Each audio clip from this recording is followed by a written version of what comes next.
Very good. Start? Yeah, let's get going. Okay, cool. So thank you everyone for coming. My name is Gun and I'm the Communications Manager at LIDC, which is the London International Development Centre. And we have organized this forum, Nicole and I, to bring people who work in international development research together, the comms people, to sort of exchange knowledge and opinions. I think we're all sort of stuck in our own small teams without having that many people to talk to about the challenges that we have on a day-to-day basis. So I think it's a great opportunity to get together. So this is my first forum, but Nicole has been organizing at least a couple of these. So yeah, today we will talk about safeguarding, which is a very exciting and incredibly important topic for us all, but one that maybe we don't know that much about yet. So we have some great panelists with us. So Marianne from Bonn will talk about their experiences, and then we also have Sheila, who's from UKCDR, who's worked a lot on safeguarding, so that's also great. And then we have Ben from Welcome. So just a bit of like housekeeping. So we are recording this event because some people were unable to make it, so we'll share it with them. If you want to tweet about the topics that come up in this event, we have the hashtag #MakeResearchSafe. During the event, we will keep the chat box open. So if you have a question, you can just type it in right away, and we'll get back to you in the Q&A session. That's towards the end. We encourage you to react. There are some buttons down in the little toolbar that you have at the bottom of your screen. And yeah, if you're not speaking, we'll ask you to please mute your microphone so that we don't get too many disruptions. And then, yeah, I think I would just say a few words about LIDC because it's maybe not that familiar to everyone. It's an organization that it's a membership organization that has 7 University of London members, and we facilitate interdisciplinary research. Primarily, we also do communications and outreach, and we have a number of public events, etc., including a careers event for our students next week, and then in late June or early July, we'll have one on Black Lives Matter in development. So you can check our website if you're interested in joining. I think since we're quite a sort of a small group, we thought maybe we'll just do a short round of introductions. So I'll just say your name, and then you can say who you are. I'll unmute you. So I think I will start with Alessia. Oh, actually, do you mind if I go first? Oh, sorry. Sorry, I just also quickly. So Nicole from UKCDR. And I just wanted to tell you a little bit about UKCDR as well, and then we can do quick roundtable. So UKCDR, which is the UK Collaborative for Development Research, brings together research funders that are interested in tackling challenges in developing countries to ensure that they're not duplicating efforts and identifying opportunities to work together to increase their impact. We do this by analysing who's doing what there, by kind of bringing everybody literally and figuratively to the table at a working level on themes of common interest, such as climate change, or obviously quite recently on COVID-19. And we do a lot around sharing of lessons and best practice, such as through the Communications Forum, and such as our work on safeguarding, and where relevant, speaking with one voice. So that's just a little bit about UKCDR as well. But yeah, good. I'll let you lead the roundtable quickly. Great. Okay.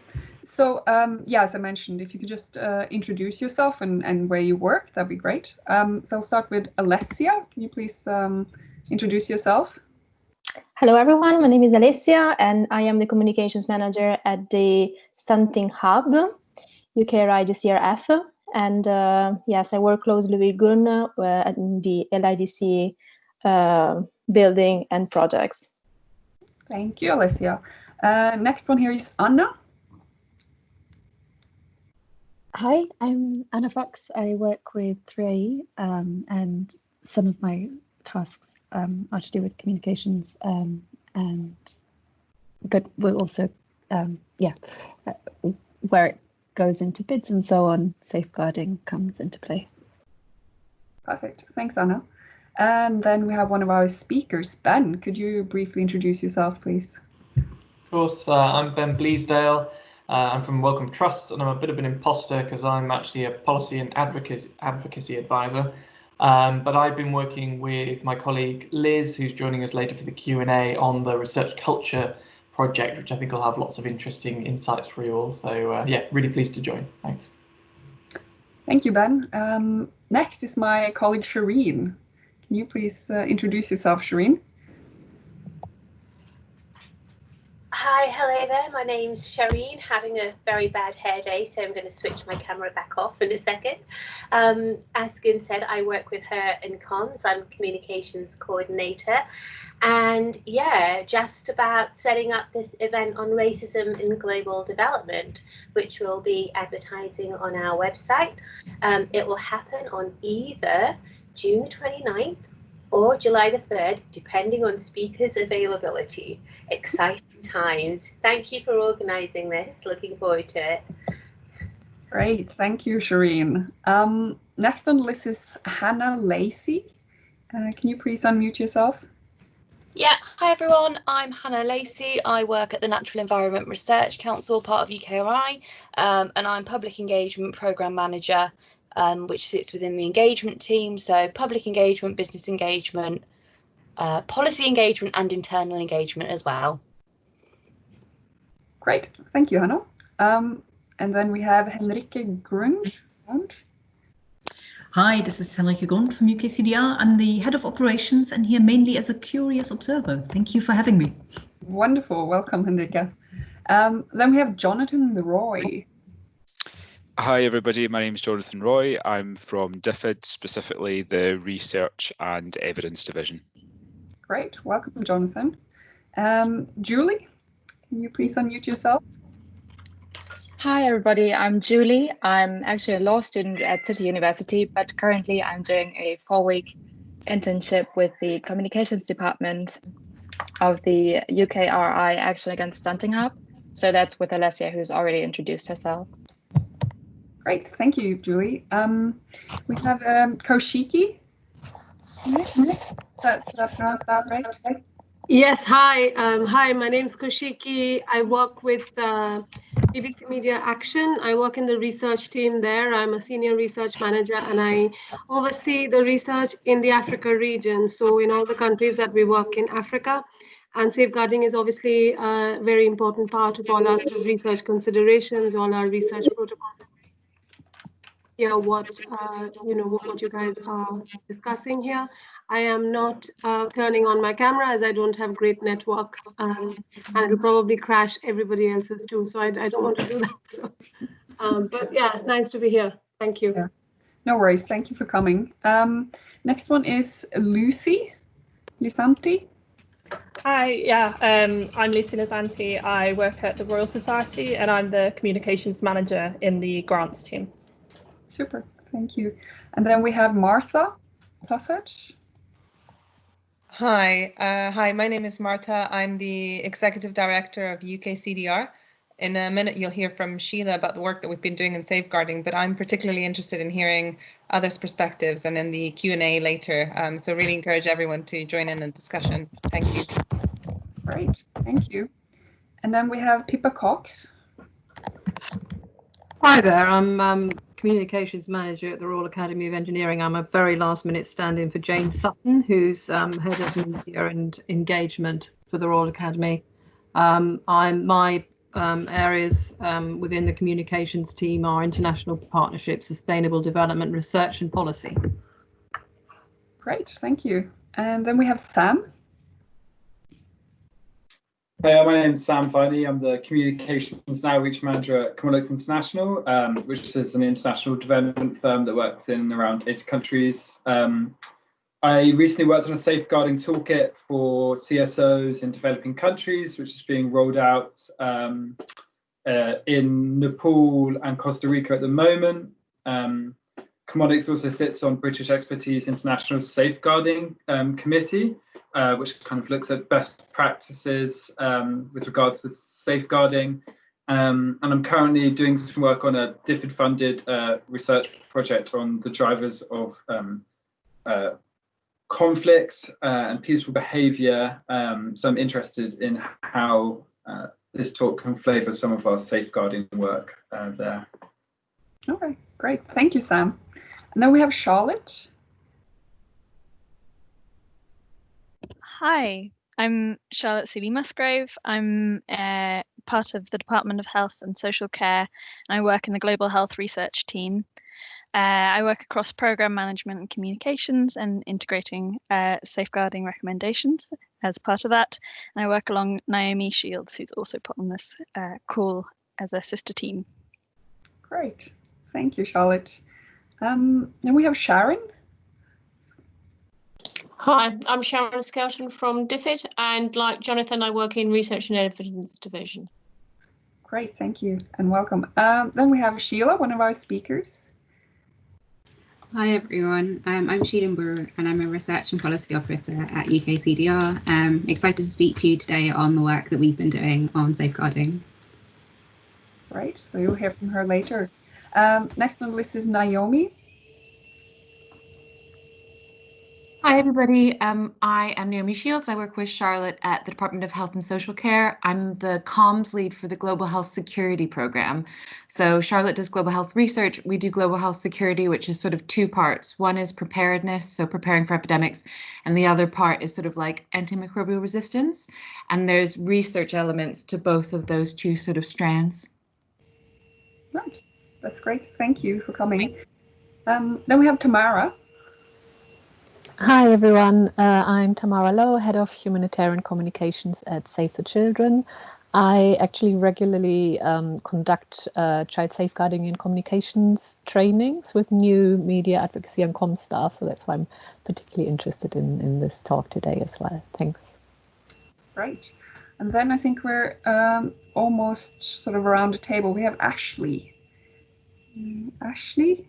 Hiya, I'm Ashley. I'm a master's student at UCL studying global health and development. I'm currently a volunteer research assistant at Medical Aid Films, so I'm here on their behalf, but also because I'm particularly interested in a career in communications for international development and global health. So glad to be here. Fantastic. Well, thank you. It looks like we have quite a good group. Is there anyone that I've missed that haven't introduced themselves? Then just please speak up. Is Marianne still on?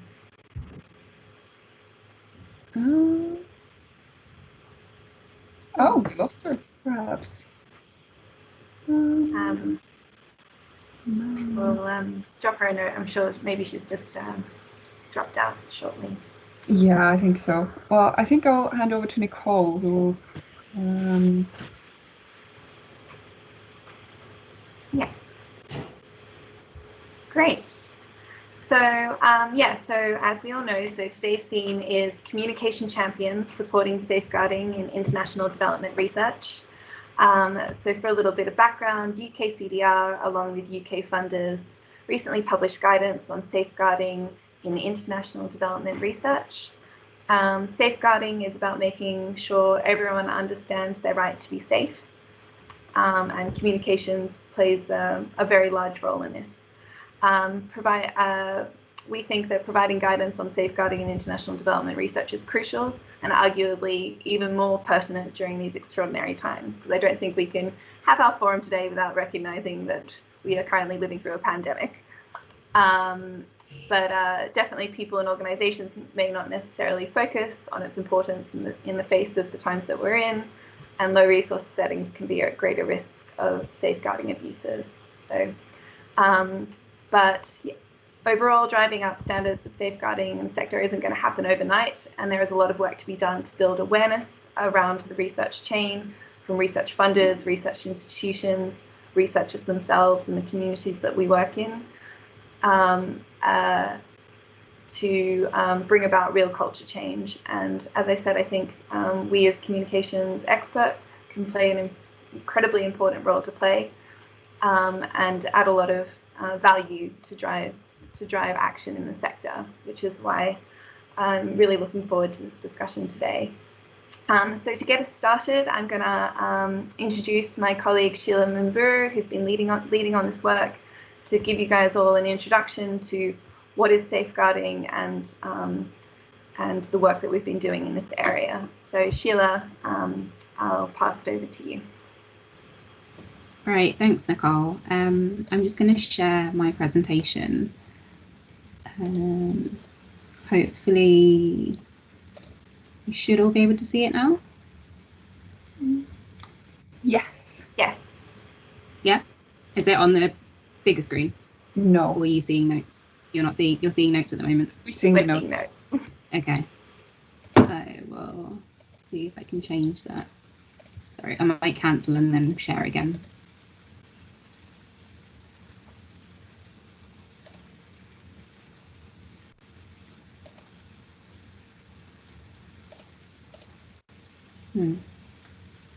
Sorry, I'm having challenges with the notes function. 1 minute, I'll try one more time, otherwise I'll speak through the notes.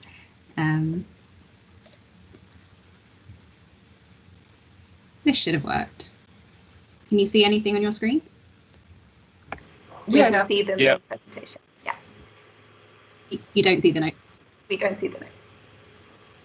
Great, perfect. Thank you so much for inviting me to speak today. Really excited to be here and to hear from the other speakers and from the forum on safeguarding. It's an area that we've been working on for a long time, for around 18 months. And really when we're talking about safeguarding, it's preventing and addressing harm in international development research.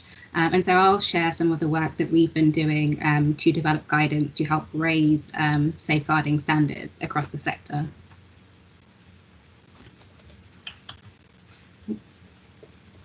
There you go. So in terms of what I'll be talking about, I'll give a background in terms of why we think this work is important, what the scope has been, the evidence for safeguarding issues in the context of research, how we develop the guidance, and then the resulting guidance and how it can be used.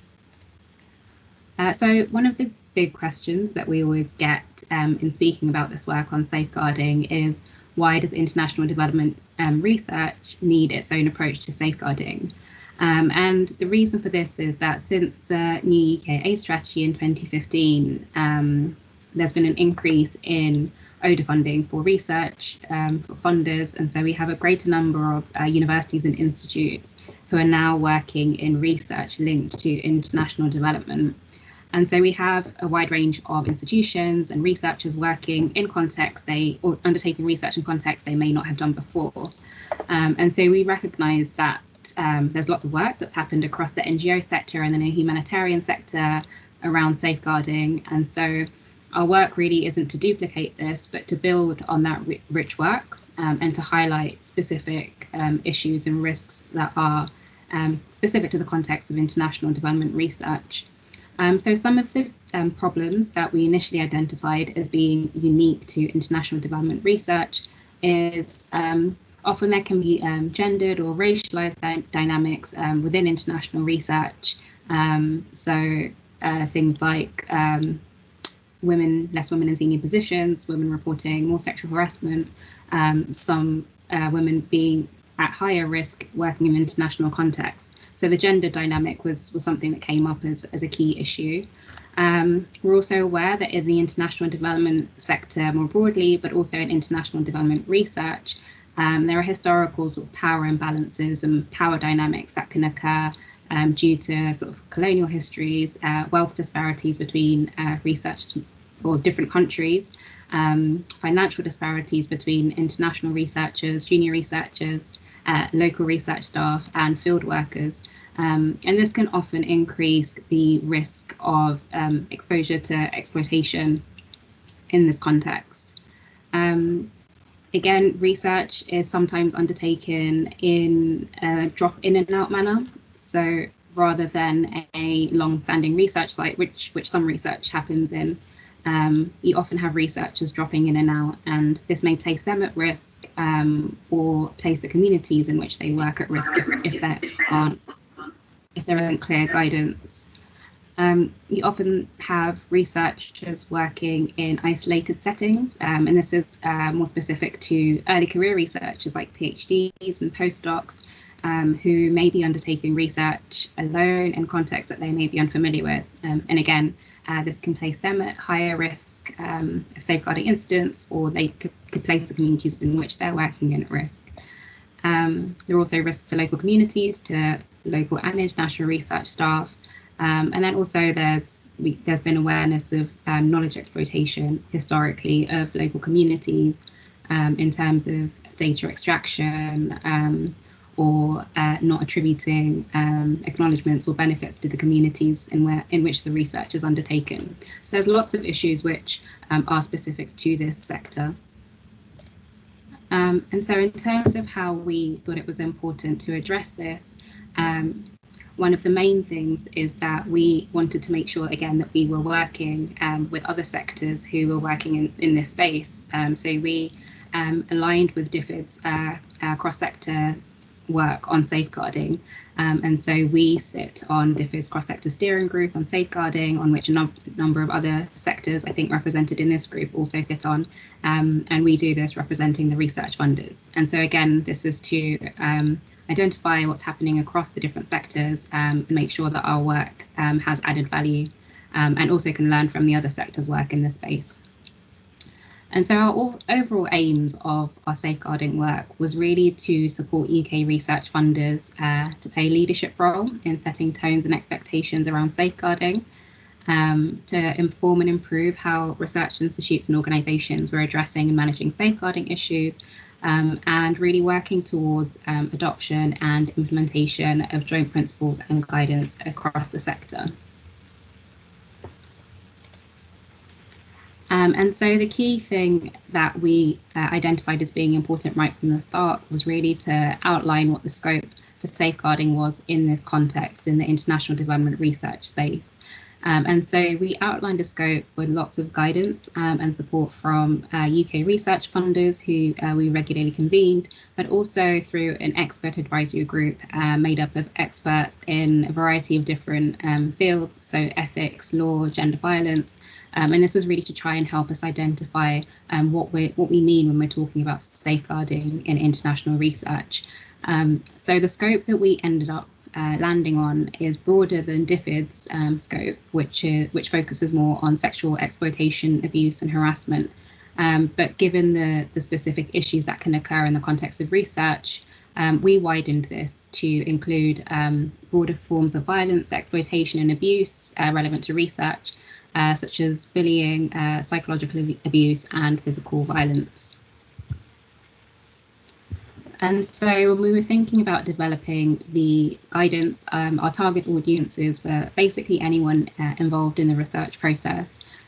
So primarily this would be the international development research funders, universities, philanthropic foundations who fund or undertake research, research networks and academic associations, but also broadly NGOs, CSOs and private sectors who conduct research, human rights experts and UN agencies who are doing much more research more recently. And some of the key milestones that we've achieved for this work, before I go into this sort of detail of how we got to the guidance, was the first thing that we did is that we aligned UK funders around a joint commitment to raise safeguarding standards across the sector. And this was signed by the Department of Business, Energy and Industrial Strategy, UK Research and Innovation, Wellcome, DFID, and the Department of Health and Social Care. And this was launched at the 2018 DFID Safeguarding Summit. We then commissioned an evidence review and briefing paper to try and characterise the nature of safeguarding risks in the context of international development research. And from that, we developed a draft set of principles.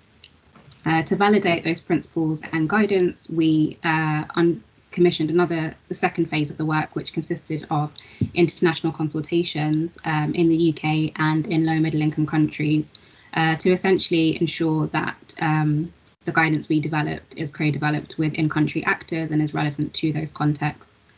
And so from that, we developed the safeguarding guidance, which I'll go into detail, and principles arising from that. And this was published earlier this year.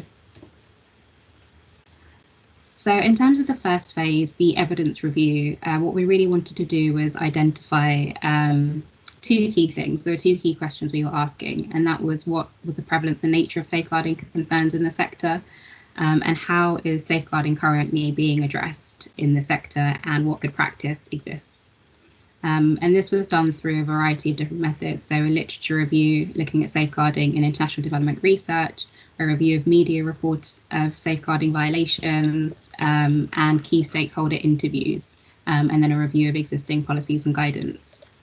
And some of the challenges that were coming up initially was the notion of safeguarding falling between the cracks in research. So the research sector has really strong ethical guidance, but safeguarding often fell between the cracks. Some disciplines didn't really see how safeguarding applied to them. So we had people from medical, people who work in labs, for example, saying, we're dealing with labs rather than refugees, and not necessarily seeing how safeguarding applies to them.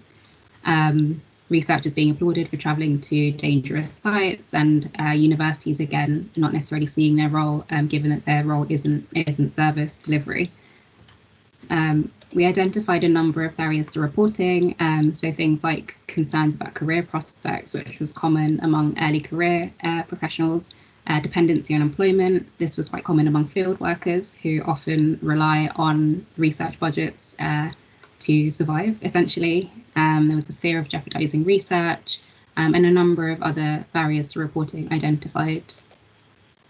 From the evidence review, we identified the need for a harmonized definition across the sector. That was something that wasn't in place, and that was necessary to be able to know how to address it through developing good practice guidance. The need for training and skills, again, the context being different, the risks being significantly higher for women, early career researchers and field workers, equitable partnerships, so not imposing northern safeguarding standards, but developing safeguarding guidance in partnership, the need for clear, accessible and appropriate whistleblowing and reporting mechanisms, and organisational responses to reporting.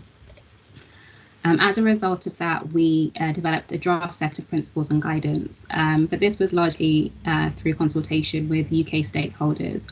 And so to validate this, we really felt it was important to consult with in-country actors, as well as other UK actors.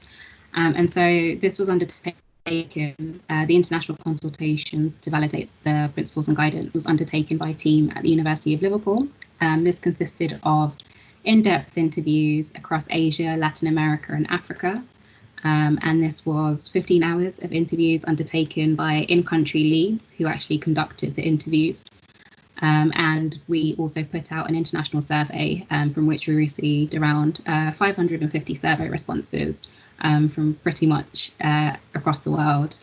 And then lastly, we also had in-person events in the UK and across different African countries, so in Tanzania, in Kenya and Ghana. The two products that we produced from this was one, a safeguarding report, and this really just highlighted the methodology, the survey findings and how the principles were derived. But the main thing was the safeguarding guidance itself. And this was again to support those involved in the research process to anticipate, mitigate and address harms throughout the research process. And this is framed as 4 key principles, which I'll touch upon in the next slide. And the key thing that came out specifically from the in-country consultations is the importance of ensuring that the guidance wasn't incredibly prescriptive and applicable to different contexts.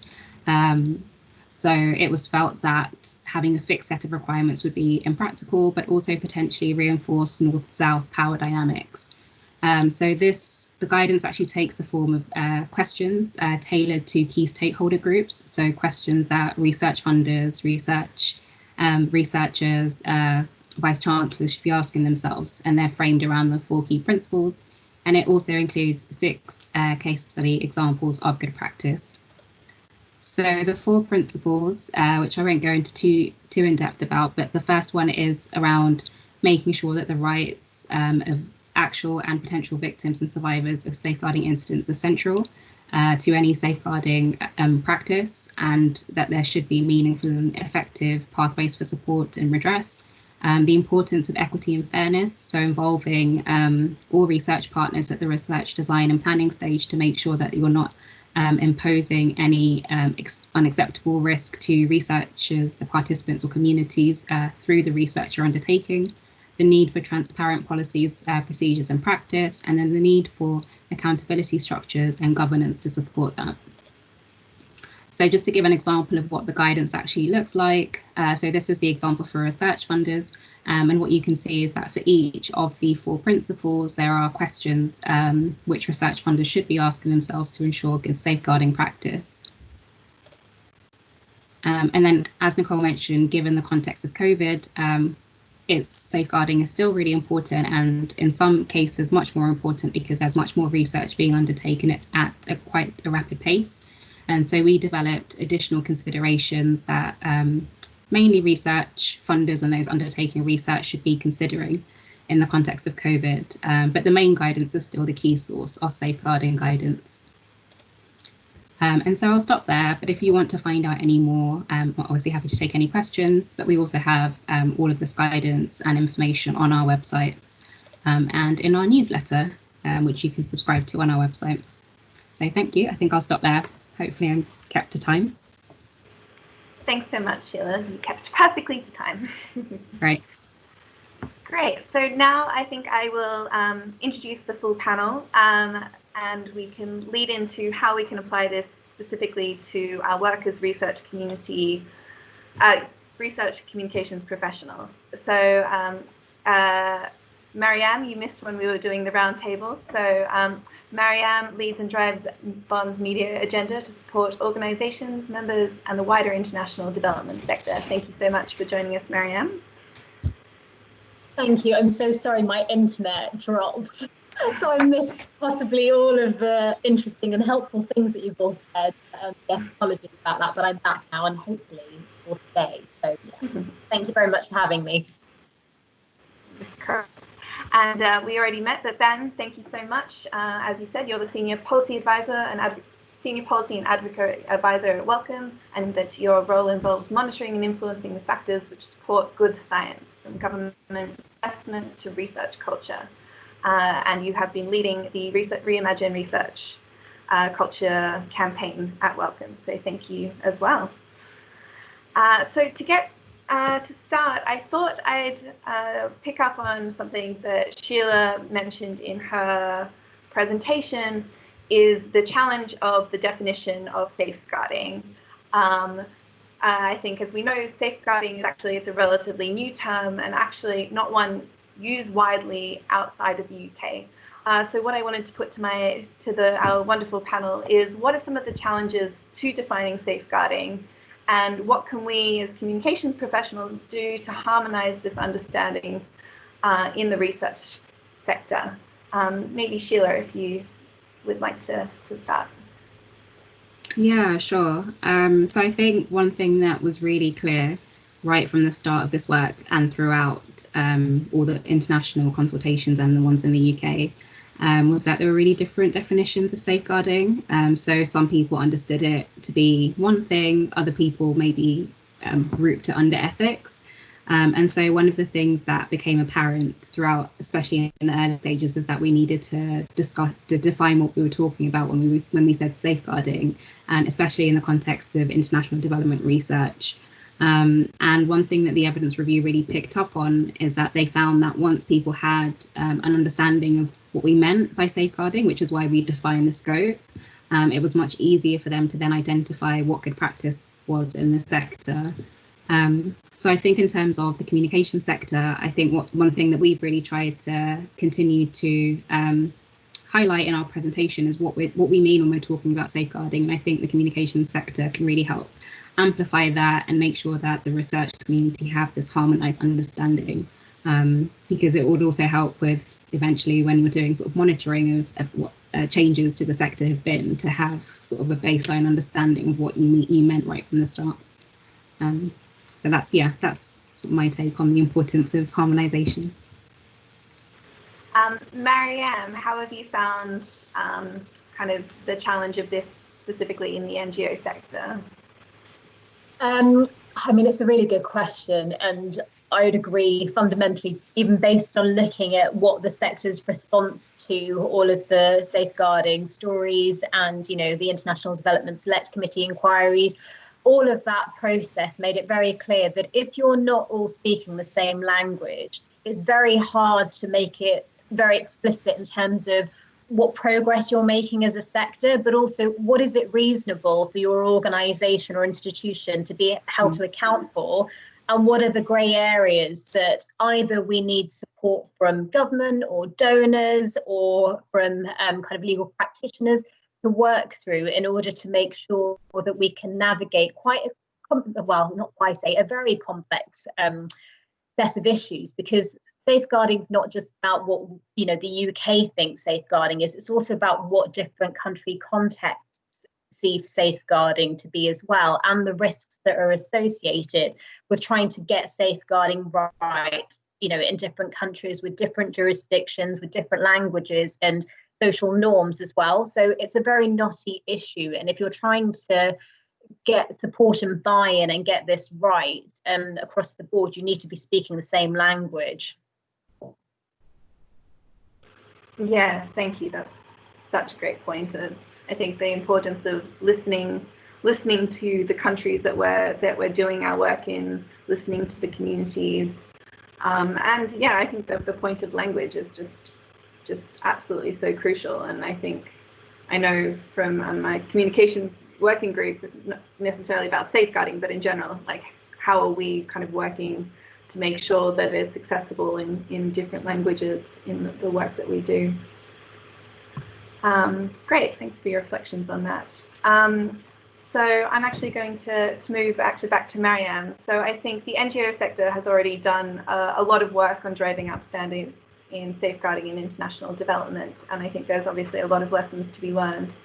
Bond in particular has been leading a lot of this work, harmonizing NGOs and charities, providing training and resources. Mariam, I was wondering if you could tell us a bit about how NGOs have responded to safeguarding, some of the kind of the communications response as well, and what lessons that you think can be taken and applied to the international development research sector through your work.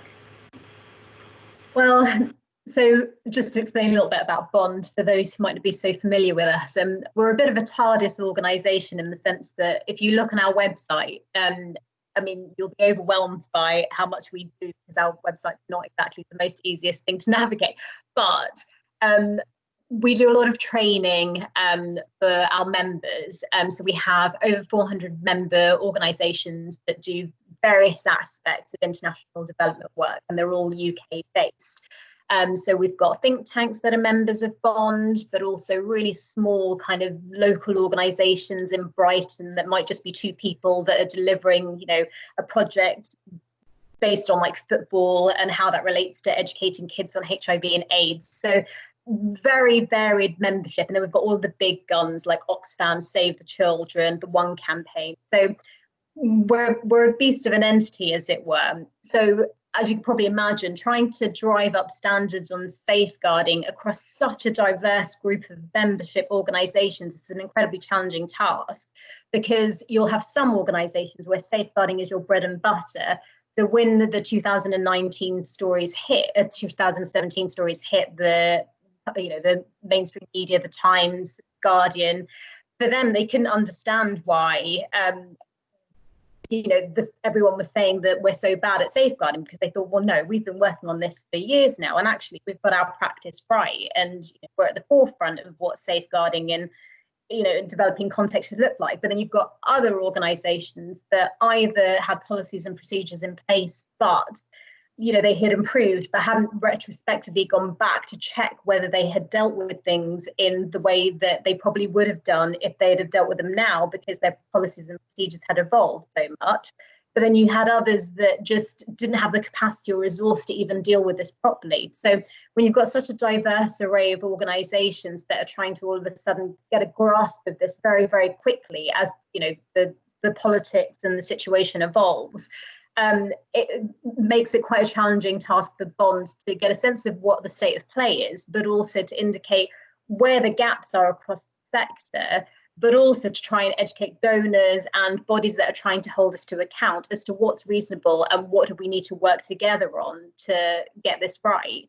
I think for me, in terms of the lessons learned from obviously from a media perspective and a communications perspective, is actually if you don't have your policy and your practice right and you're not practicing what you preach, and you're not making sure that everything that you do internally is driven by wanting to make sure that, you know, you're protecting your staff from any form of abuse or exploitation, and you're protecting people that you're actually supposed to be helping in country from any abuse, then you're always going to get this wrong, because, you know, your intention isn't right and you're not going to be wholeheartedly committing your organization to having a culture that embodies safeguarding. So that's where you start. This isn't a PR exercise. This is about genuinely protecting people and addressing, you know, abuses of power that exist, you know, within lots of different sectors. But the international development sector isn't protected from that. We're not somehow able to prevent these types of exploitation from existing, but we've got to make sure that we're not perpetuating them and we're not party to them as well. So it's getting that practice right that's the most important thing. But also, I think going back and looking at everything that you've done in the past that you can look at. So any incidents that have been logged, you know, with your HR department, check that they still meet the standards that you have today, because I think it's that element of not necessarily knowing what you've done previously can come back and bite you on the proverbial, as it were. And I think that it's so important to make sure that, because it's all very well evolving as an organisation, and that is so important. But if actually there have been mistakes made in the past, they could come back to haunt you, as it were. So and you know, obviously you can't go back and fix things completely, but if there is anything you can do to address certain issues, do it as to the best of your ability, but also be transparent to your donors at the time so they know if you've got any issues or uncertainty, and also, you know, speak to the relevant bodies that almost hold you to account and make sure that they know this is what you did. Did you get it right? Is there anything that you actually need to go back and address? Because that will prevent you from having to deal with those issues again later on. And again, it's about learning and reflecting on what you did previously so you can improve constantly, rather than just trying to either forget or assume that things have been dealt with in the correct way. Sorry, I've gone along on rant, but as you can see, I have lots of thoughts and reflections on this as an issue, because it's such a shame for me, for somebody who cares really passionately about international development, for safeguarding to be the thing that has tarnished our sector. It's such a travesty, because, you know, it should never have been that way. And I feel that if we'd have got it right so much earlier on, I think that our sector would be in a much better position now, with the British public and the media and donors alike. So anyway, I'll stop there. No, thanks, Marianne. That's really great. We can probably come back to some of it in like the wider discussion with the group. So I think moving on. So I think, you know, Sheila again in her presentation highlighted a number of challenges specifically about, you know, how the research sector sees safeguarding. And I think that perhaps shows a deeper issue of current research culture. And practices that prioritize outputs at any cost. And this can be really damaging for people's well-being and undermining the quality of research. So Ben, a question next is for you. I was wondering if you could tell us about Wellcome's Reimagine Research campaign and how you guys are using advocacy to address how research is being conducted. And secondly, if you could sort of follow it up with some reflections on your thoughts on how this group can advocate for change in research culture and better engage the research community. So over to you, and feel free to, I think you might have had some slides as well.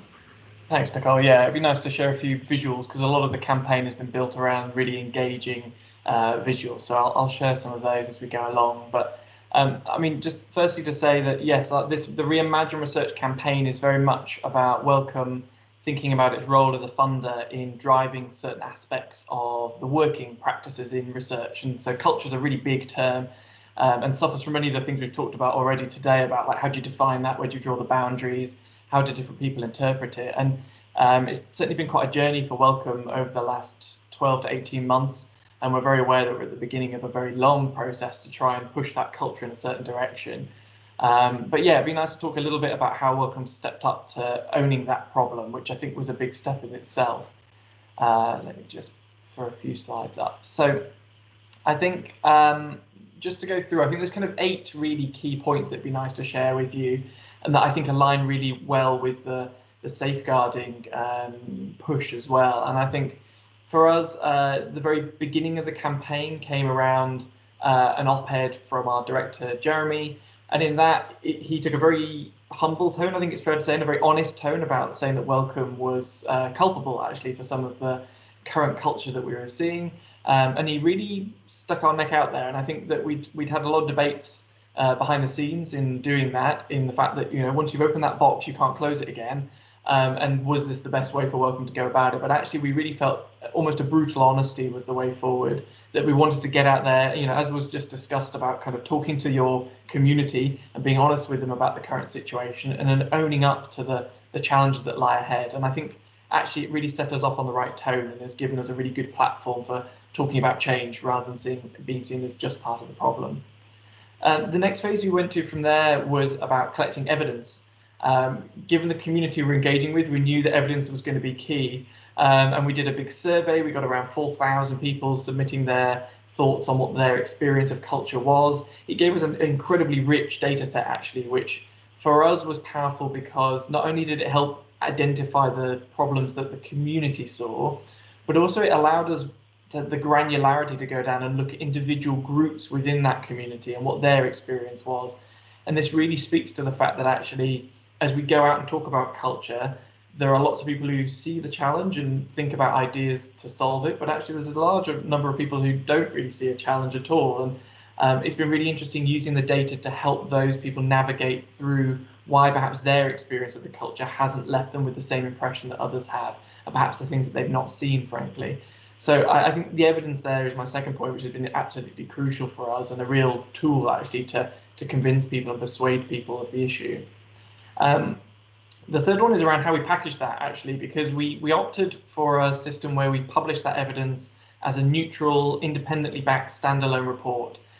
It didn't recommend any changes, it just laid bare the facts of what the current culture was like and what the community thought. And actually that's proven a really helpful tactic because it's allowed Wellcome to be on the audience's side and to be part of that community saying we all need to address what's in this report, rather than it potentially being seen as Wellcome coming out and saying, we've suddenly been converted, here's all the things we've found, we've got all the answers, and that's so far from where we're at. So it's been really nice having that as a neutral thing that's out there. We've published all the data set as well, and it's been really nice having it as a convening point actually for a lot of people in the community to come together and ask what other things can you interrogate from this data, what findings can you draw out. The fourth one is around what we did after that, which is we went out into the community back in the days when we were allowed to do that. We began a series of town halls, which are kind of a roadshow across the UK. We gathered together 100 people or so at each of these. They were hosted in partnership with different institutions across the UK. And these were a really great opportunity to not just have this report as the face of the campaign. We wanted to go out there. We took a whole group of people from Wellcome, from all the different teams. We decamped to Newcastle and Glasgow for the day and really got out there and sat in the room with people and convened the discussions around each table. And that was a really great idea because I think it, one, gave people the space to actually sit and digest what was in the report rather than flick through it. Like we had a whole afternoon and half it was just sitting there thinking about what was in that report and digesting it as a group and talking about your own experience. But then crucially, it also allowed us to move the conversation towards what comes next. So how do you build a better culture? What does that look like? What actions do you take? Everything from the big to the small. And that really got a sense of ownership actually into the community, which has been incredibly helpful And we've actually ended up building up a network of contacts through those exercises that we're continuing to use, of people who are really motivated to go out there and help us as advocates and to feed ideas back to us and to kind of correct us as well. So it's been really nice building up those personal connections. We also, aware that you can only reach, I think we reached around 1,000 people or so for the town halls. We really wanted to go beyond that, and we built this self-hosting kit, which is a bit like a town hall but in a box, which people signed up for. It arrived in the post. It's a box about this big or so, and it was built a bit like a board game actually. So the idea was that it got you to go through a really structured thought process of looking at some of the things that came out of the research and evidence gathering, thinking about what the drivers of those symptoms were, so what was behind them, what was pushing those problems in the culture, and then finally a really structured way of thinking about ideas for change and who needs to act, which are the actors that are involved, what do those actors need to do. And we found that this was a really popular way actually, that we had over 500 of these kits sent out, physical ones, and we've just launched a virtual version. It's a really great way to sit around a table with 5 or 6 colleagues, and work through this as a group and own the problems and own the challenges and the ideas. And it's been really nice watching people engage with this so readily, and get such value out of having almost a license to sit and talk about this in a structured way, and that support to go through it and arrive at something useful at the end. Because I think it's very difficult at times, with this topic, to get out sometimes of the rut of just talking about the problems and to think about the solutions. So it's been really nice with the cafe cultures of seeing them adopted so readily. And a crucial part of getting buy-in to those was being able to show people what their ideas were going towards.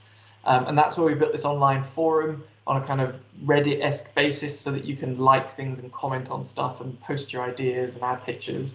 And the idea of this is it's a hub that's it's on the web, anyone can access it and add to it, that people can come to and share their ideas and begin to see where others are thinking of similar things, build on those, and really build up really fleshed out ideas rather than just 1,000 different small things. Actually a smaller group of really well built up, where people have left comments and things. And it's been really nice seeing this online community blossom and building up as a resource for anyone to come and access for ideas. And some of them are huge, about reforming peer review, and some of them are really small, about not putting grant deadlines after Christmas. And it's really nice to have that space where it's immediately obvious why you should engage with the cafe culture, because this is where this stuff goes, and Welcome is drawing all of its ideas from this. And the other aspect that we did was making sure that we gave acknowledgement to others out there in the field. Welcome is by no means the first to this discussion. We are coming late to the party, and what we really wanted to do was make sure that we used the platform that we're lucky to have to give profile to others who have been speaking about this for a long time. And crucially also to reveal the stories of people talking about the feasibility. And I think that for us was a big challenge with culture, was that people saw it as this big amorphous thing. And it was really nice getting individuals to come and talk about how in their own lab or group or work life, they were taking really feasible changes that they were implementing, and what responses they were getting from those. So it was really nice using that platform to gather others together.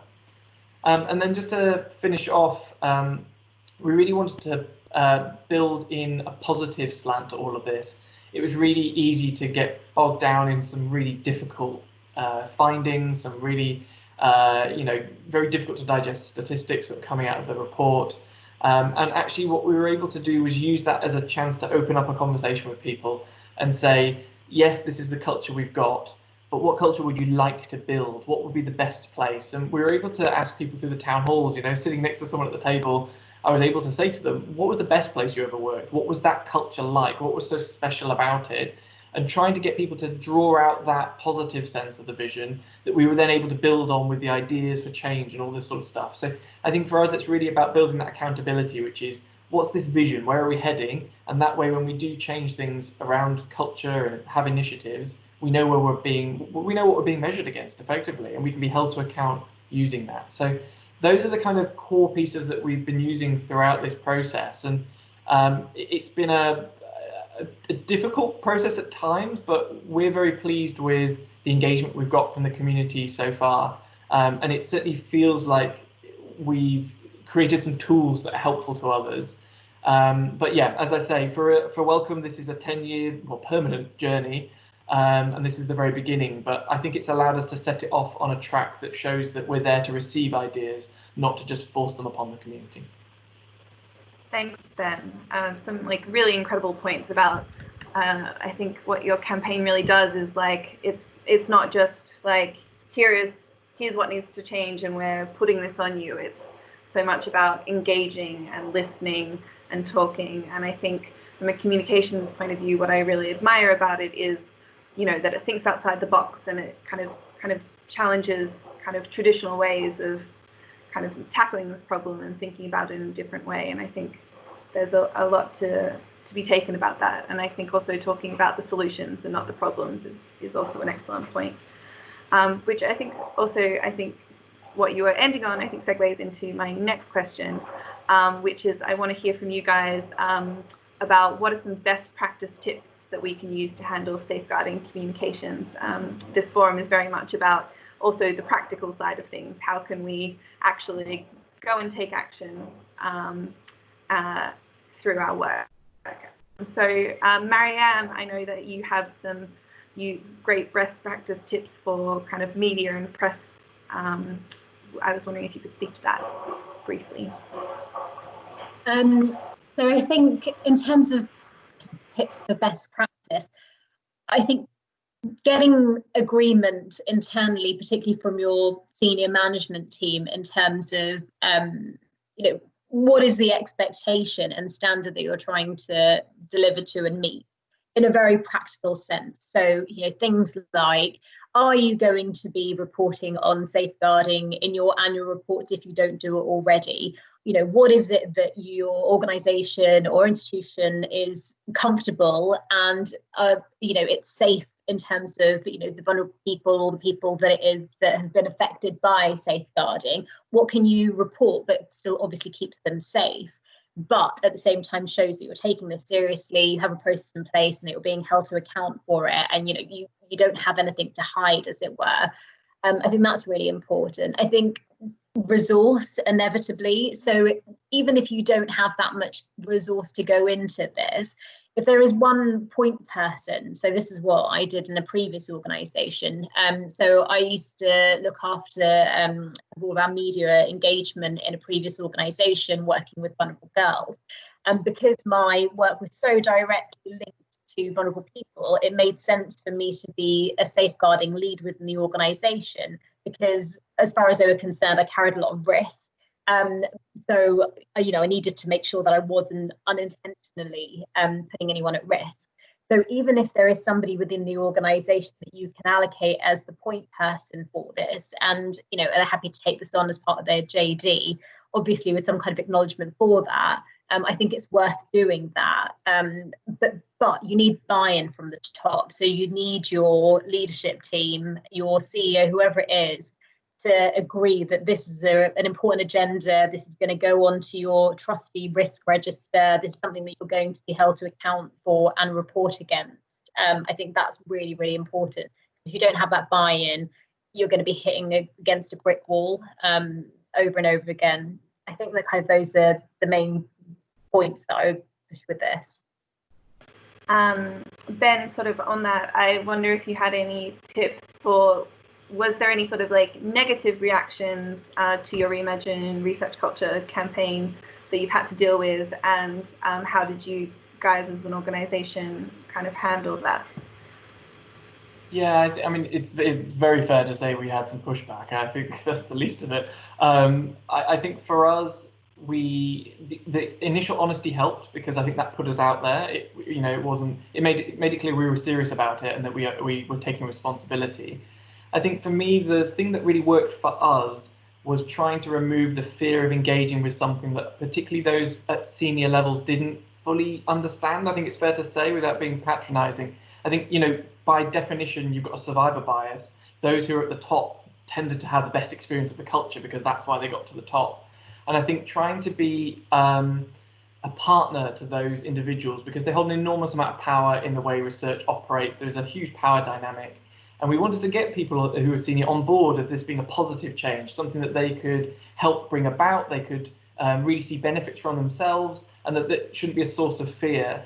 And I think for us, it was about really listening to people at that career stage and sitting down with them and going through the results and trying to show that actually demonstrating a vulnerability to a funder was not something to be afraid of. And I think, unfortunately, the system doesn't always value coming out and being honest with a funder because you're worried about not getting your next grant. And so it's trying to build up that trust, which I think, unfortunately, has been whittled away over the years, and trying to put ourselves out there, I guess, because until we show some vulnerability, it was impossible to get anyone else to do the same. Yeah, thanks, Ben. Sheila, I guess this is kind of going along this. I wonder if you can speak, I guess, contact about, you know, looking at what good looks like and the bit of case studies that we have in terms of their sort of guidance. Nicole, your internet cut out a bit at the beginning. Were you asking what does good look like, or how we can support them, the community, to know what good looks like? Yeah. Okay, good. Yeah, I think one of the things in the research sector that has become really apparent in terms of safeguarding is just they're aware that they need to do something. So the awareness is increasing, but I think it's not knowing what to do, not knowing how to take that next step. So I think we're a bit behind the NGO community. And so I think we have a lot to learn from the NGO community. But I think one of the things that keeps coming up is that they are keen to have some sort of training or support for training, but also examples of what, like you said, what best practice looks like. So our 6 case studies, for example, are quite practical in terms of what does it look like to have an effective safeguarding policy in place. What does it mean? So we had quite a really practical example of how to avoid re-traumatizing participants in the design of your questions, for example. And so I think really like practical tips on how to take this forward. I think the other thing is also highlighting that it's actually everyone's responsibility. And I think that's the reason why our guidance has taken that approach of asking questions to all the different stakeholder groups, so that if you take this to a research institution, the VC sees that, you know, this is my responsibility for X, Y, and Z reason. An individual researcher acknowledges it's their responsibility. So I think it's kind of communication can help with sharing that message of, you know, safeguarding doesn't just fall under the responsibility of the safeguarding lead or the person that's been assigned. It's actually the responsibility of everyone involved in the research process. Oh, I was on mute, but yeah, thank you, Sheila. In terms of time, actually, so I think Liz is from Welcome is also there, and I want to invite Liz, who is the communications manager for the Reimagine research. Hi, Liz, thanks for joining. So I actually now wanted to open it up to the group for Q&A for like 15 minutes, and then I think we'll sort of then go into just a more like free-form discussion with the group as a whole about taking it forward. But maybe right now, if we have a chance for questions to our panelists, specifically about what we've talked about, and then we can move on to a discussion. I can already see that Tamara from Save the Children has her hand up. Tamara, would you like to ask your question? Sure, thank you. It wasn't just a question, actually. I was just gonna go back to your point about tips that we might have for safeguarding in communications. Something that Save the Children is very strict on is the topic of informed consent. So it's not just about asking participants to say, yes, we're okay with you using our photo or our story, and then sign a consent form, but it's actually explaining to them what are we going to use this for, what risks might there be for you if we are using your photo in the general public. Might there be repercussions for you, things like that. So that's really important for us. The second thing is to really think if we are publishing communications pieces about certain beneficiaries, is asking ourselves, are we actually putting those people at risk? And if we are, we should anonymize the comms pieces. So either disguising the face, we always usually change the name, and we always go by the triangle of risk. So never mention the real name, the location, the exact location and country, because, you know, if somebody, for example, speaks out against the government because they're torturing people, for example, they might get into trouble later. They might get arrested. Their family might get killed, or things like that. And then the third thing was, and Sheila mentioned that earlier, is to really train people when they're doing interviews with beneficiaries, because in international development, not all of the stories, but a lot of the stories are about traumatic experiences they may have been through.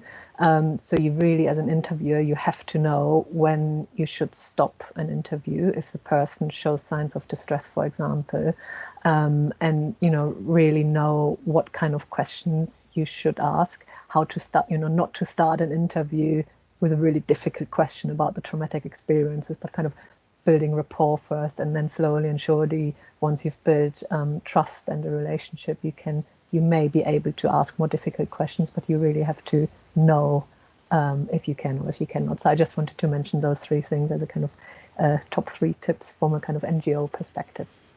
That's great. Thank you so much, Tamara. Really helpful. I think that's can I just, I think that's such a brilliant point. I completely agree. And I think one of the things also it's worth bearing in mind is who is asking those questions. So is it more appropriate for there to be somebody who is either from that ethnic group or, that marginalized community that's doing that interview? Or do you have a member of staff is going to be much more sensitive when approaching it? I think having quite frank conversations about how people's interactions are, if you have that trust with your colleagues that are going to be doing that interview and they're willing to take that advice on board, I think that's so important, because you've got some people that are much more warmer or have a much better way with difficult situations than others. So making sure that you're utilizing people within your organization with those types of interpersonal skills and being sensitive about gender and ethnicity and culture, so important. So I think those are really brilliant points. No, that's great. Shireen, you have your hand up. Hi there. Yes, I did have my hand up. And honestly, even asking this question, I feel really nervous. Years ago, I'm Sierra Leonean, I should say that off the bat. Grew up in Sierra Leone, speak the language, eat the food, all of that, but speak obviously with an English accent and have fair skin. And years ago, I worked as a volunteer for an aid organisation and for United States Refugee Resettlement Office with refugees from both the Liberian and Sierra Leonean civil conflict. And I believe that because of my light skin and English accent, I got to witness things in that milieu that I probably wouldn't have witnessed if I looked and sounded like my sisters and brothers who are darker than me and have Sierra Leonean accents. And God, I'm so nervous saying this. And my question is, what do you think it would take to get to a stage where being a whistleblower isn't the final nail in your coffin of a career in development work? Because as much as we might like to think that we have good practices and that we're safeguarding, people are people and nobody likes a troublemaker. So at this point, I'm really glad my camera is off because I'm not normally nervous. And this is years ago. And if I, as a confident person with a British passport, still feel like this years after an experience like that,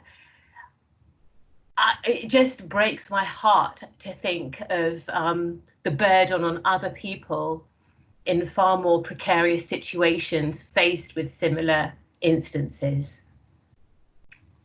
Sorry, it's not a happy one.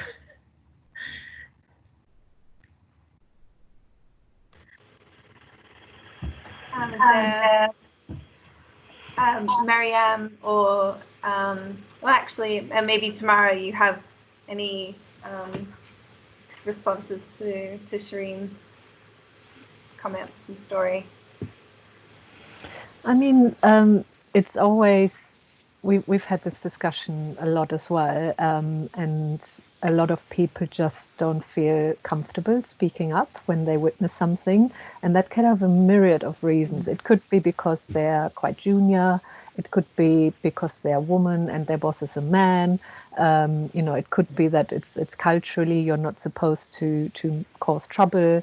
There could be a myriad of reasons, and I think that's why it's really important that NGOs do conduct training on child safeguarding to kind of solve these barriers and to tell people actually it is important and it's your duty to speak out, because if you don't, you can put other people at risk, and really giving them the confidence to speak out. And it doesn't have to be, you know, in a big team meeting or anything, but giving people different ways of speaking out, whether it's a confidentiality box in the office where they can just put a piece of paper, whether it's setting up an anonymous email system like an inbox where people can send in incidents they have raised.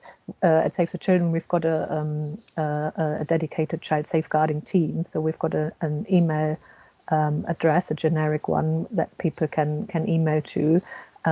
They will get back in touch with you, and they won't tell your boss, for example, that you've raised this. It's completely confidential.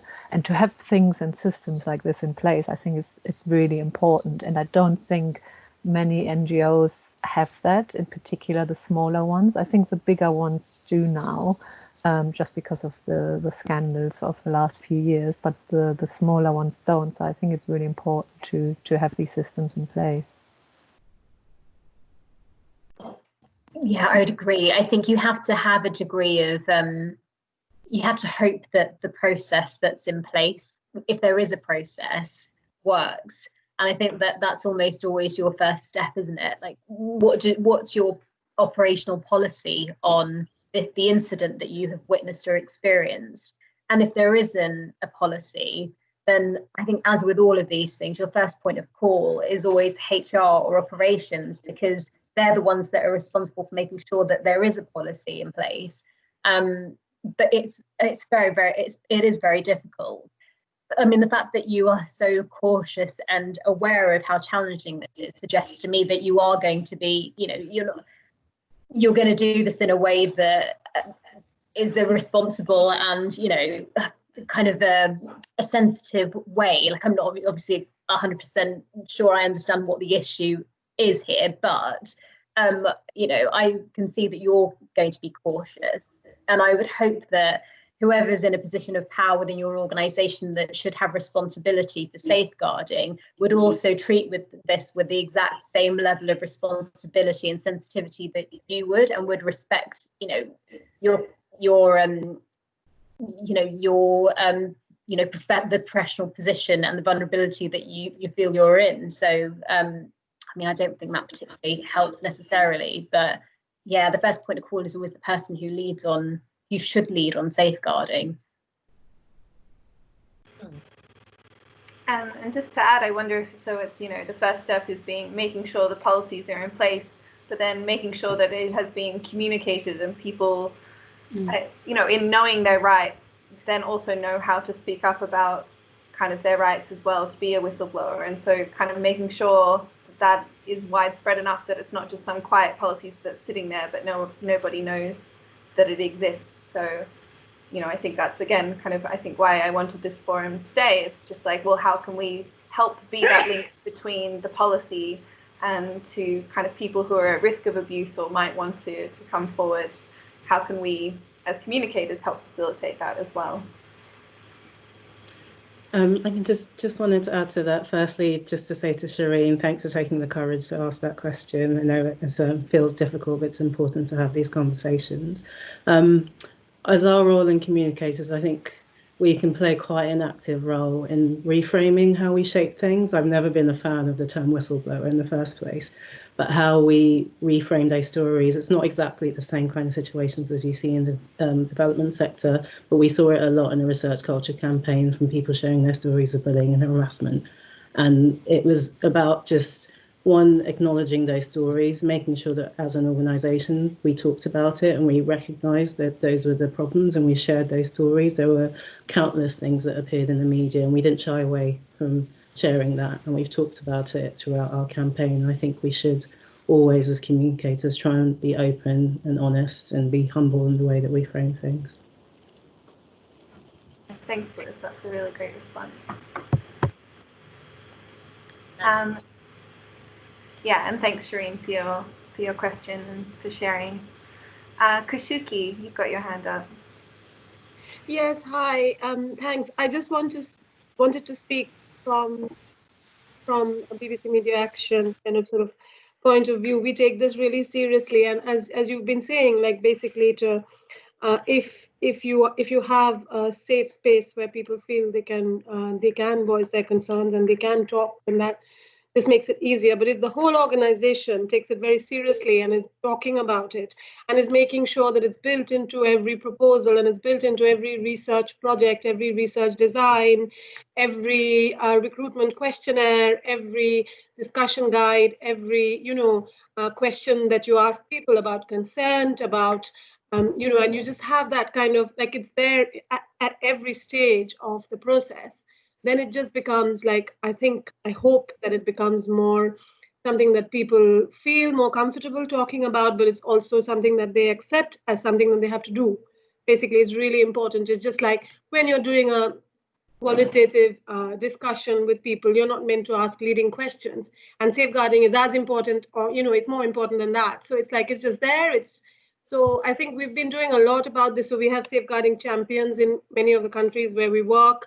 We have people recruited in the London office as well who are kind of pioneering safeguarding. We have policies that we constantly, so if we recruit an agency, like an external agency, to conduct some of our field work, which we sometimes do with large scale quantitative studies, then we make sure that they follow our protocols and that they read the protocols, or they share their own. So yeah, I mean, it's not really a question. I mean, it's more, I guess, I'm just saying what we do from our organizational sort of point of view. I don't know if that's helpful, but yeah, I just thought I'd put it out there. Thanks. Oh, absolutely helpful. Thanks for your reflections, Kushiki. Can I just add, Nicole, as well? Absolutely. I think one of the things that came up in terms of the evidence review and just speaking to in-country actors, it's really understanding the cultural specific risks. And it's easy from going in as a researcher, you might not be aware of who's actually vulnerable. It might not be the people who you initially think are vulnerable. You might go to a community and, like Shireen said, there's different levels of vulnerability and they're scared to report for a particular reason. So I think you really need to understand the context in which you're working in, what the risks are to those specific groups, what the potential barriers to reporting for them would be. And then building that into your reporting mechanisms and redress ways of dealing with the incidents as they come up. Because I think, you're going to go in not knowing all of these things of, if someone is darker skin, if someone has a different accent, that they may feel unable or unwilling to report. So I think you need to understand all those cultural and contextual nuances. And not assume that you're going in with this awareness of safeguarding, that that you have all the answers, and then build that into how you deal with those challenges. So can I just come back and say thank you very much, particularly to Elizabeth and Sheila for your responses. Not to discount the other responses, but I did find yours particularly helpful because, I think you addressed just the impact, the long-lasting impact that it can have of even sometimes witnessing some of these incidences. There is a ripple effect that I think isn't very widely addressed, but that does have a very strong impact. And like I say, I do think that with some of the people that were doing the quote unquote abuse, there's certain things that they wouldn't have done around me at all, and if I'd looked or sounded differently, they sort of accepted me tacitly as almost one of the crowd. And just that knowledge really, up till now, really bugs me, really makes me very angry.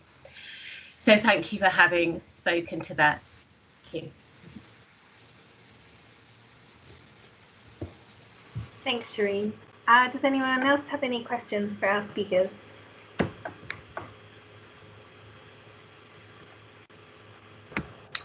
Maybe I can just ask a question. It's somewhat related to what Shireen brought up, but it's about sort of accountability at, let's say, the country level, for instance.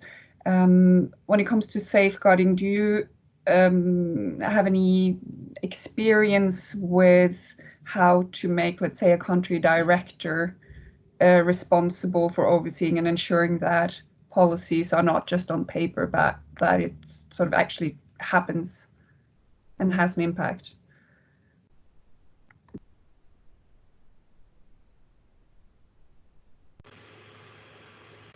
Thanks, Gwen. Does anyone have any thoughts on this question?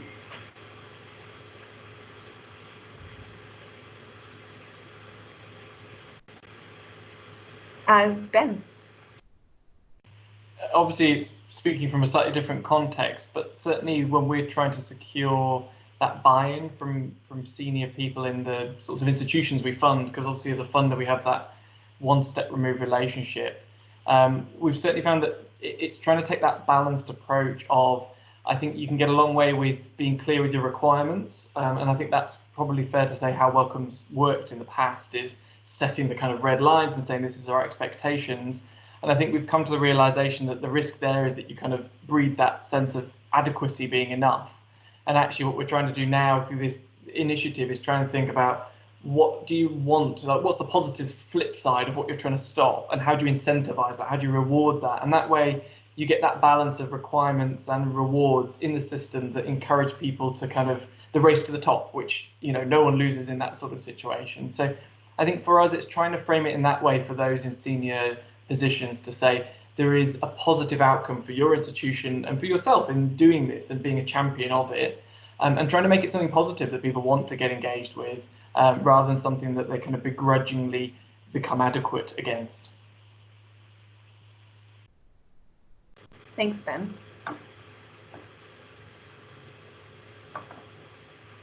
Marta. Hi. Yes, I was just going to pick up on the point that Ben just raised, which I think is a really important one, which is the issue around incentives. I think very often in safeguarding, it's all about the negatives. So particularly with new policies being put in place, and the requirements for institutions now to have to report on incidents of misconduct. And we've not really talked that much about what's the incentive. It's a difficult topic to explore, and I wondered whether we could have a little bit of a conversation around that. Sorry, I've got another participant in the meeting, hence you hear some noises on the background. But yeah, I wondered whether we could have a conversation about that. What are the positive incentives, what we can put in place in relation to safeguarding? Thank you.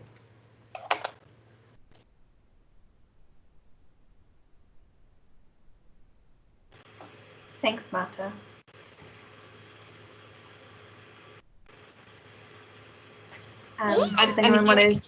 Here encouraging not only those who presented today, but others who are joining on the conversation, to talk about their own experiences or what ideas they may have for this. Thank you. Yeah, thanks, Marta. And actually, that might be a nice segue into kind of just generally opening the discussion up to the group about specifically, okay, how can we as a group now sort of help move this forward, and what can we do to encourage this being kind of picked up in our institutions, but then also from our institutions, how can we encourage other institutions to do this as well? And I definitely think, I'd like to hear some reflections on, maybe it's not necessarily in your work plan remit, but, is there still something that we can do to kind of help push for change anyway, even if we haven't necessarily been assigned safeguarding? I think there's a lot that we can, potentially take on. So yeah, if anyone, I'd like to hear from some other people who aren't necessarily our speakers, maybe if you are doing some work on safeguarding in your organization, we'd like to hear, what you're doing in your organisations as well. If anyone wants to chip in, that would be fantastic.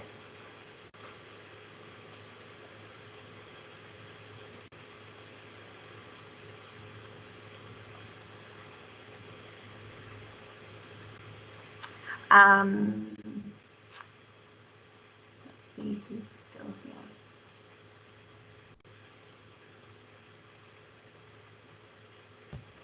So I can build on a bit of what Ben was talking about in terms of the incentives that we're trying to work on at Welcome. And obviously this is all still a work in progress, but we are trying to build this into the core of what we do. So in terms of future work with our strategy, we're looking at building this into the assessment processes for our grants and our funding. So it does become part of every day. It's not just like a nice to add. I think the example Ben, you always used to say was with public engagement, right?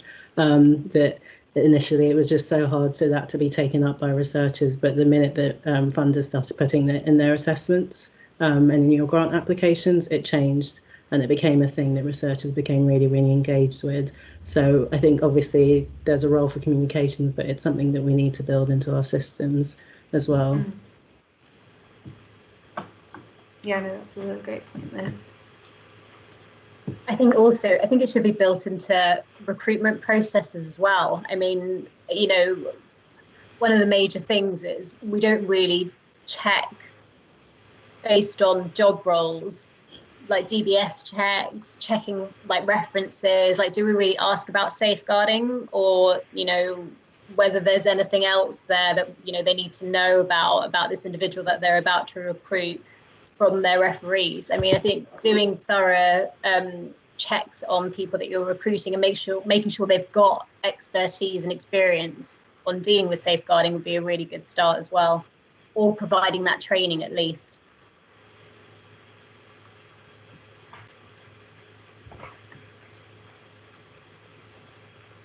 Anyone else would like to contribute? Yeah, I also wonder if there's a role for funders changing kind of the way in which when reports are brought to funders or brought to whoever the reports go to, that they're not seen as a negative thing, but actually as, you know, as an example, or as a, yeah, it just demonstrates that your safeguarding procedures are actually working well. Because if you have an organization and you have 0 reports of safeguarding, that's probably more of an issue than if you have reports coming to whoever the responsible party is. So I think maybe changing the language around what it means when an organization has safeguarding incidents reported, not being a negative thing, but it being, oh, our processes are working and what has worked, why has this worked, what can we do? I think that funders can set the tone around that quite a bit. Charlotte, you wanted to speak up? I wanted to share that we have at DHSC, we've built in safeguarding into our annual report process as a question in terms of what has been done in terms of changes or improvements that the delivery partner or downstream partners that we have made in terms of ensuring safeguarding policies or processes are built in, and what kind of training is offered, and trying to encourage that conversation with our downstream partners. And it's not necessarily that we're mandating that there has to be a certain level, but starting that conversation has proven interesting, and definitely something we're looking to expand on and kind of roll forward, as well as I really appreciate your point, Miriam, that we need to look retrospectively at what's happened and being aware of what's in our closet.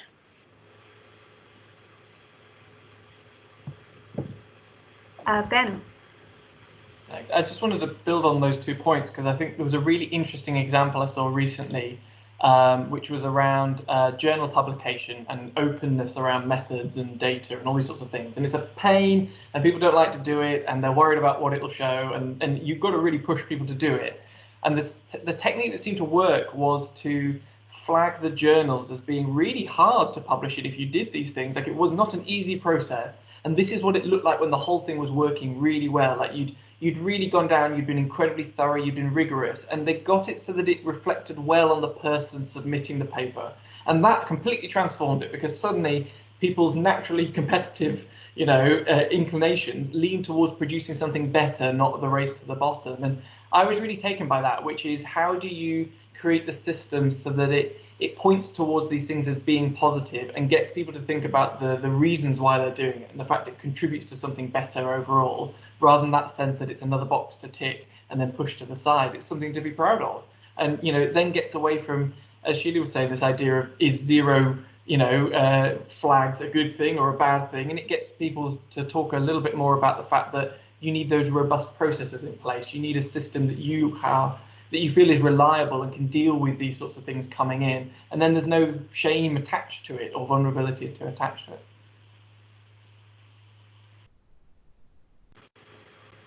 Yeah, absolutely.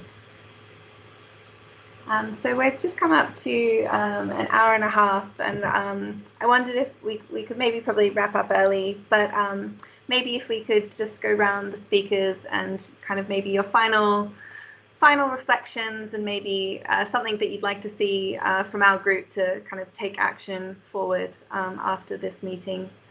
Maybe starting with Liz, since you joined us last. I joined just as Marion was finishing talking about getting internal buy-in, and I just wanted to add to that was something that was really crucial as part of our campaign, actually, and that's something that we worked hard to get. Ben's heard me say this a lot, but I always say it wasn't just an external campaign, it was a campaign for us internally at Wellcome, and very deliberately from the start we worked with people across the organisation, bringing them into the planning of the comms campaign, rather than just going, this is what we're going to do, and comms and policy are trying to change this. We involved them in defining the audiences, and they had really useful intel for helping us shape how it looks. I think the actual campaign name came from one of our grants team rather than a creative in comms, surprisingly. But so I think it's really important that we do that work to get that internal buy-in. It meant that by the end of the campaign, the whole organisation was aware of what we were doing. They were engaged, and they were really great ambassadors for us as a result. So that would be my one tip of trying to get around that challenge of internal buy-in. Yeah, fantastic tip. And that's, I think Sheila and Marta have heard me go on, but I'm constantly kind of going on about this communications across all and how can you integrate it more. And I think, and kind of making it, thinking about it from all different aspects of an organization, from comms to, the research grants managers and to policy and up to leadership. And so really fantastic point. Couldn't agree with that more. Marianne, final reflections and thoughts? I think God, there are so many things, but I think my main thing is practice what you preach. I think that is just core thing to everything. And, you need to live your values as well. And that is part of culture change, right? What kind of organization do you want to be? And also look at the context that we're working in, right? It's international development. It's trying to inform a better world or a more just, sustainable, equal. There are so many things that we're trying to achieve that are for the good of all of us, right? So if we're not actually delivering on something as basic as safeguarding, it all falls apart very, very quickly. So I think practice what you preach, and get your trustees, your senior management team to buy into safeguarding as a good for everyone involved. And it's not optional. It has to be part of your organisation or your institution's DNA. Thanks, Marianne. That's great. Ben? I think building on Marianne's point, actually, which is, this idea of kind of embodying it in the DNA, is I was really taken by a conversation I had at one of our town halls with a researcher sat next to me. We went through this whole afternoon of looking at this stuff, and at the end they turned to me and said, none of this would be a problem if people were able to talk to each other and nudge each other more. You wouldn't need these massive interventions if people on a micro level were able to be good colleagues to each other. And I think for me, a lot of what we're trying to achieve with this campaign is getting people to take a personal responsibility to say, I am an advocate in my own space. I don't have to go out there and be on TV or write op-eds. I can do this when I talk to my colleagues, and just offer those really informal nudges that I think would completely transform the system when you scale them up. And so for me, that's what we're trying to aim for, is getting people to feel like this is a responsibility and that they feel able to go out there and talk to their colleagues. Yeah, thanks, Ben. And Sheila? Yeah, not much more to add. I think building on what Mariam and Ben just said, I think it's internally, I think comms could really help with that notion of safeguarding is everyone's responsibility from the top all the way to the individual research, in the research community specifically, all the way to the individual researcher and PhD postdoc level. And I think trying to embed that mentality and thought process in everyone, I think is really important in culture change. And I think the whole notion of also knowing that those of us in the North don't have the, we're not the only ones that know what good safeguarding looks like. And I think we need to value the contextual understanding of what good practice looks like in different settings. And I think building that into how international development research happens will definitely go a long way in terms of changing practice beyond just having policies or tick boxes. And then just a little promo, we have a public webinar coming up, continuing this conversation on safeguarding in the context of international development research, I think on the 1st of July. So once we've got that information, we can share it with this group as well. But yeah, great conversation. Learned a lot from everyone on the panel and in the group. Thanks. Can I pass it over to Gun then to finish this up? Yeah, so yeah, thank you so much to our speakers and our participants. We are thinking about organizing another communications forum later this year. So I will circulate an email to those of you who are here today just to sort of ask you what topic you're interested in and when would be a good time. And yeah, I think that was it, if there's nothing else from you, Nicole. If not, then I think we'll say thank you very much for your time and all your contributions, and hopefully see you later this year. Yes, thanks everyone, and thank you again to our speakers as well. Thank you. Thank you. Thanks for organising. Thanks very much. Bye. Okay. Thanks all. Bye.